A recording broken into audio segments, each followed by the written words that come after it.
Chris, you tested positive for a substance called chlorodihydromethyltestosterone. For the sake of simplicity, we'll refer to it in this conversation as turinabol.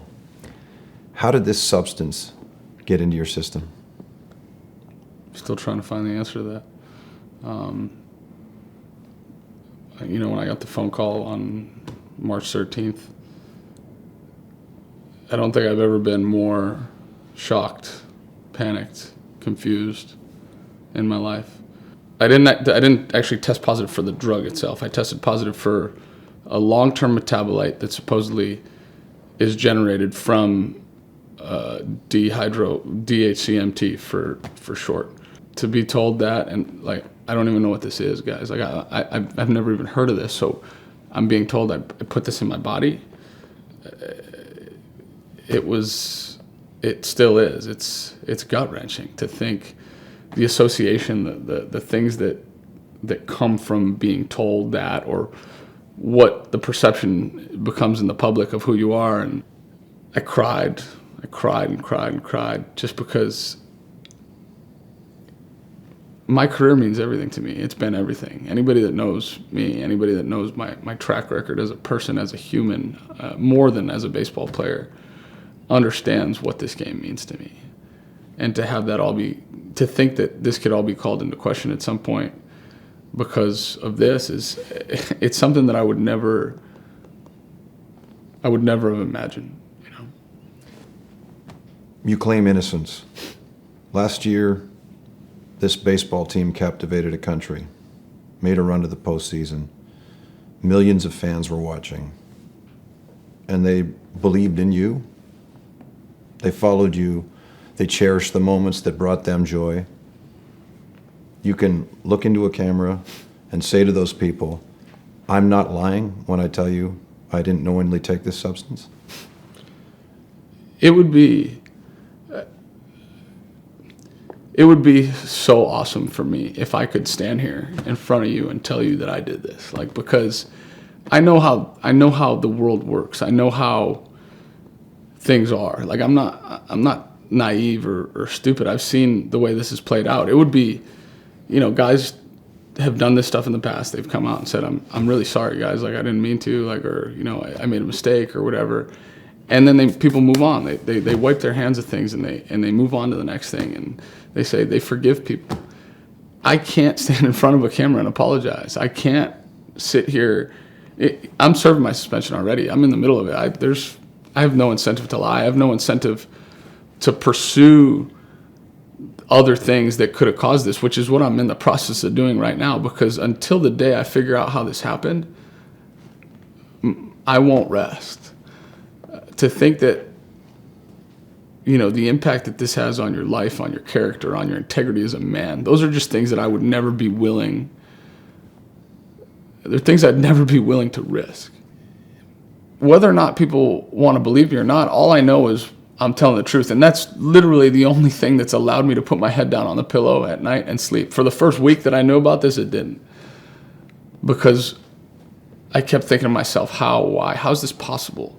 I've heard a couple things. I've tried to not read anything or listen to anything in the last couple of days because it hurts me. It hurts me to hear people call into question my character.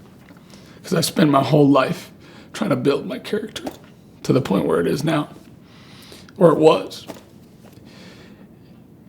And it hurts me to hear people say that they question, that they call it an insult that I love the game of baseball, that I talk about how much I love the game of baseball.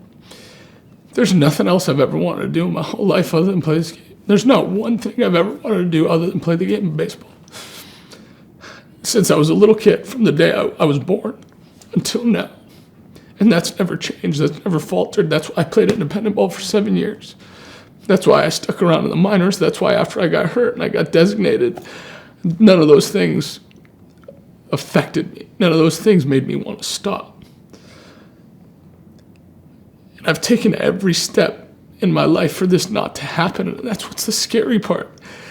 That's the scariest thing, Jamie, as I sit here And I look back on the last 5-6 months of my life, and I've had to comb through every waking moment of every day. And I couldn't even perform. It was like going up to bat. Kevin Pillar used the example of, it's like going up to bat with a 1,000-pound gorilla on your back.